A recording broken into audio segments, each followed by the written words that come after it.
What's the meaning of buttermilk?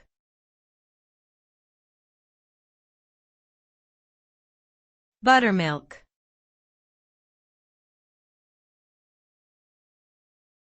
Buttermilk.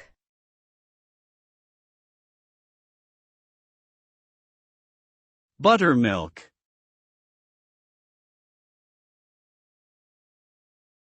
Buttermilk.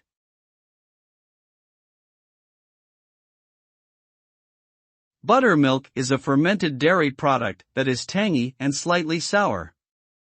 It is made by adding lactic acid bacteria to milk, which causes the milk sugars to be converted into lactic acid.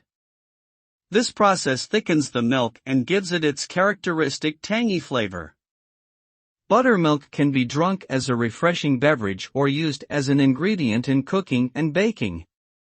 It is commonly used in Southern American cuisine as a marinade for chicken or as a key ingredient in biscuits and pancakes.